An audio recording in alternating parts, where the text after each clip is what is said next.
Bueno, pues la diabetes mellitus tipo 3 es una categoría de diabetes en la cual la hiperglucemia proviene de otras causas como pancreatectomía o pancreatitis o farmacoterapia.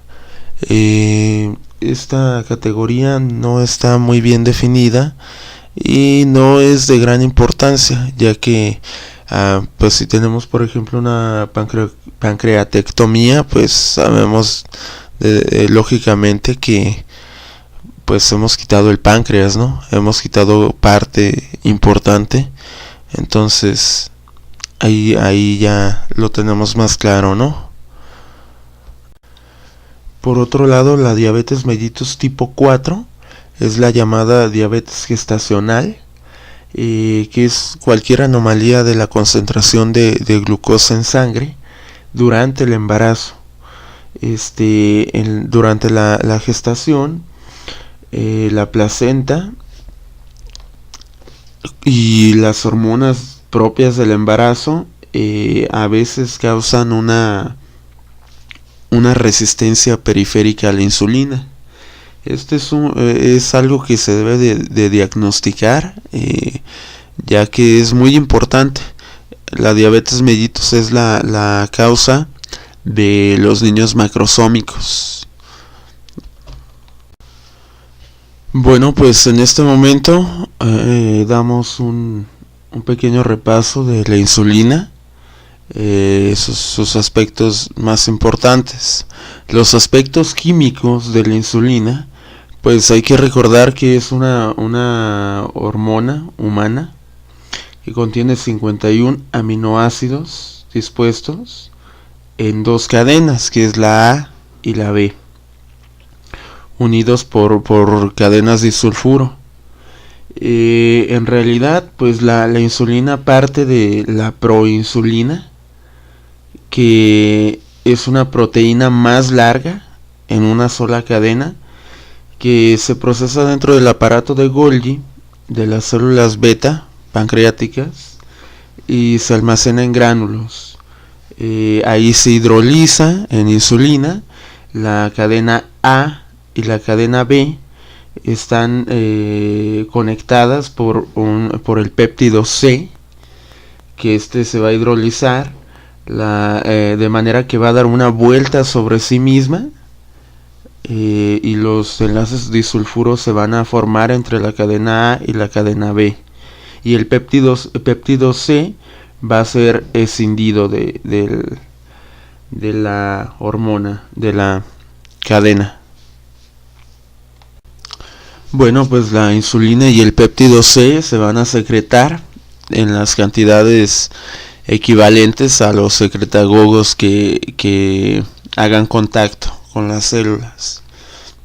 El secretagogo más importante, claro, de la insulina, pues es la glucosa, la misma glucosa. Hay glucosa en sangre, hay aumento de la secreción, pero como vamos a ver más adelante, pues hay fármacos secretagogos que aumentan la secreción.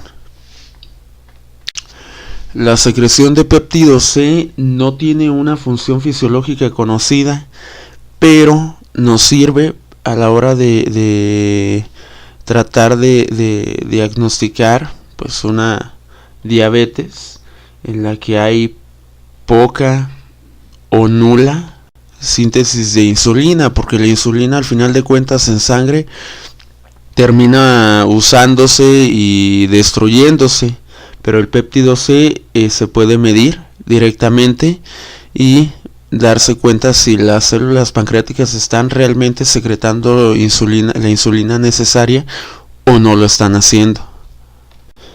Bueno, a la hora de la secreción de la insulina, como ya lo había mencionado, el mayor es el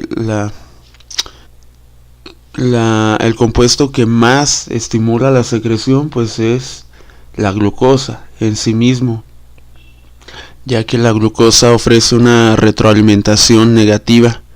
Cuando deja de haber glucosa debido a que se ha secretado insulina, la glucosa en sangre disminuye porque entra a las células.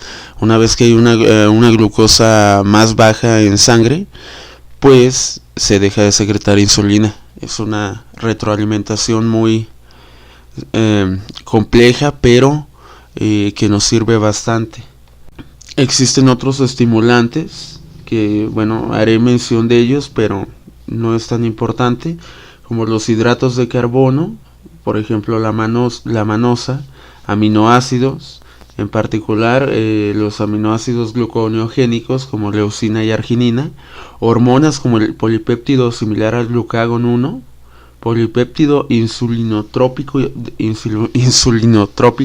dependiente de glucosa, el glucagón, colecistocinina, y concentraciones elevadas de ácidos grasos y actividad simpática adrenérgica beta. También existen fármacos estimulantes como las sulfonilureas, la meglitinida, la nateglimnida, isoproterenol y acetilcolina. Por otro lado, existen las señales inhibidoras, como hormonas como la misma insulina. Una vez que ya hay insulina en sangre, también hay una retroalimentación negativa. La actividad adrenérgica simpática alfa, la elevación prolongada de glucosa y las concentraciones reducidas de ácidos grasos. Hay fármacos también como la fenitoína, la vinblastina, el diazóxido, entre otros. Y bueno, en realidad el mecanismo por el cual se secreta la insulina, la célula pancreática, al haber glucosa en sangre, contiene un transportador de glucosa, el GLUT2, que no es dependiente de insulina, por el cual la glucosa pasa libremente. Una vez que hay glucosa en sangre suficiente, pasa a la célula empieza el proceso metabólico produciendo ATP, moléculas de energía, de alta energía. Al haber un ATP elevado dentro de la célula, se cierra el conducto de potasio, y se despolariza la célula. La despolarización causa la entrada de calcio a la célula, abre el conducto de calcio y causa su entrada, y el calcio hace que se liberen las vesículas previamente pues conformadas por insulina. Hay una exocitosis y la insulina sale a sangre, ¿no? Directamente. Bueno, ahora entramos a la degradación de insulina. El hígado y los riñones son los órganos principales donde se va a eliminar la insulina de la circulación. La semivida de la insulina es muy rápida o muy poca, solamente de 3 a 5 minutos. El hígado normalmente elimina un 60% de la insulina circulante y los riñones un 40%. Bueno, los principales órganos diana de la insulina. Recordemos nuevamente que hay diferentes transportadores de glucosa, los conocidos GLUT. Existen, bueno, aquí el libro me marca 5, me parece que existen alrededor de 10, pero el 4 principalmente es el que es sensible a insulina. El GLUT4 se encuentra sobre todo en hígado, en músculo y en tejido adiposo, ya que por ejemplo el GLUT2, que no es dependiente de insulina, se encuentra en páncreas. El GLUT1 se encuentra en eritrocitos, que son diferentes tejidos que necesitan un aporte constante de glucosa. Esos receptores, el GLUT1, el GLUT2, no son dependientes de insulina.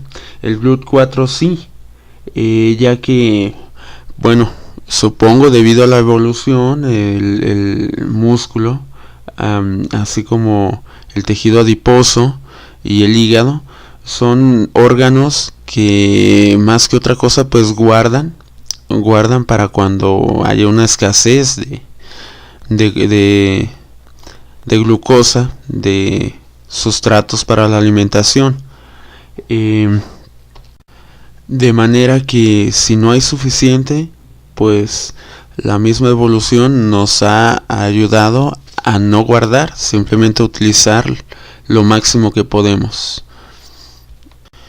Bueno, de manera rápida, porque luego esto es algo que tiende a olvidarse, pero que es importante mencionar, el receptor de la insulina contiene una subunidad alfa que se encuentra por fuera, que es que está fuera o extracelular, y que constituye pues el sitio de reconocimiento, y una subunidad beta que abarca toda la membrana y pasa al sitio intracelular. La subunidad beta contiene una tirosina sinasa. Cuando una molécula de insulina se une a las subunidades alfa en la cara externa de la célula, se activa el receptor, y entonces hay cambios conformacionales en las asas catalíticas de las subunidades beta citoplasmáticas contrarias. Este fenómeno pues facilita la fosforilación mutua de los residuos de tirosina en las subunidades beta y la activación de la tirosina sinasa dirigida a las proteínas citoplasmáticas. Las tirosinas sinasas activadas empiezan a fosforilizar, por ejemplo, el receptor, uno de los primeros, el receptor o acopladoras, sustratos del receptor insulínico, o IRS, Insulin Receptor Substrates. Y bueno, una vez sucedido esto, el proceso se ha iniciado y las fosforilaciones continúan. Es una pequeña cadena en donde siguen fosforilándose. Esta red de fosforilaciones dentro de la célula pues constituye un segundo mensajero insulínico que va a desencadenar diversos efectos, pero el más importante pues la translocación de los transportadores de glucosa, claro, del GLUT4 en particular, que es el dependiente de insulina. Y bueno, una vez que el GLUT4 llega a la membrana celular, pues se aumenta la captación de glucosa. También desencadena el aumento de la actividad de la glucógeno-sintasa y pues una formación de glucógeno, ¿no? Una neoformación, entre otras funciones.